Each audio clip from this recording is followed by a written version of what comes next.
Welcome to the first edition of Let's Get Real. I'll be your host. I'm Mrs. Reed. Okay, friends, so many of you know when we do the math CFAs, they come out on a Google slide. We ask you to put your work inside of them, and then we give you feedback. There's a reason for that. You're mathematicians. We need to see your work. We need to see your thinking, and our feedback should help guide you in your next steps as a mathematician.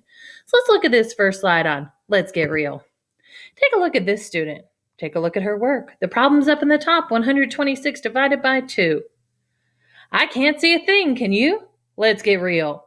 When you're more into taking a picture of yourself than your work, your teacher can't see your work. We love to see your smiling faces. We'll see them on the Google Meets, but put that paper up close to the camera so we can actually see the problem. Let's look at this student. Oh, they set up the problem. They did it on a dry erase board. I can see this. 126 divided by 2. They even got the correct answer, 63. I wonder how they got the correct answer. I'm thinking calculator. Why am I thinking calculator? There's no work on this slide. This student did this on a calculator, set up the problem, and then sent it to me.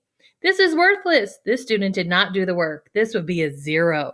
Do not do this. We need to see your thinking to know that you did it, not the calculator. Let's see this one.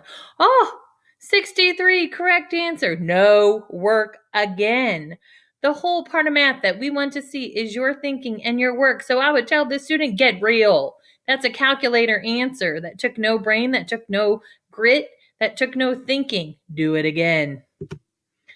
Let's take a look at this one. This is nice and crazy. We don't set up division problems like this. So again, what do I know that this student did? Used a calculator. This is just setting up a problem. This is not showing me any thinking. So what would I say to this student? Do it again. Let's take a look at this student. It's on a dry erase board, which we would love for you to do your problems on a dry erase board if you have one, because look how clear we can see this picture. This person not only set up the problem, holy cow, they worked it out. I can see their thinking. I can help them if they made mistakes, or I can celebrate them if they did the steps correctly. And in this case, this student did do the steps correctly. This is the one problem that I asked for on the one slide. I can see it perfectly on this board, and I can see their work, which is what I'm looking for. So this student does not have to do it again. Let's check out this student.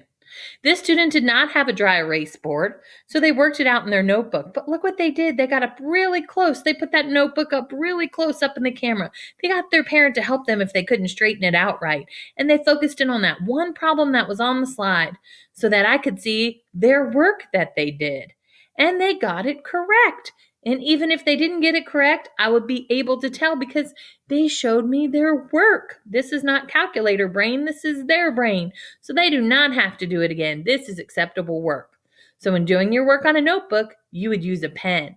We would love for you to work these out on dry erase boards and take a picture and enter them into the slide with your work. So in conclusion, to get real with Miss Reed, if you don't have time to do it right, then you must have time to do it again. Because we, as your teachers, are asking for the highest quality work from you. We want to see your brains in action. And if you're clicking on a calculator and you're putting in answers and you're not showing work, then you must have more time in your day because we're going to ask you to do it again. That's all for this episode of Get Real with Miss Reed.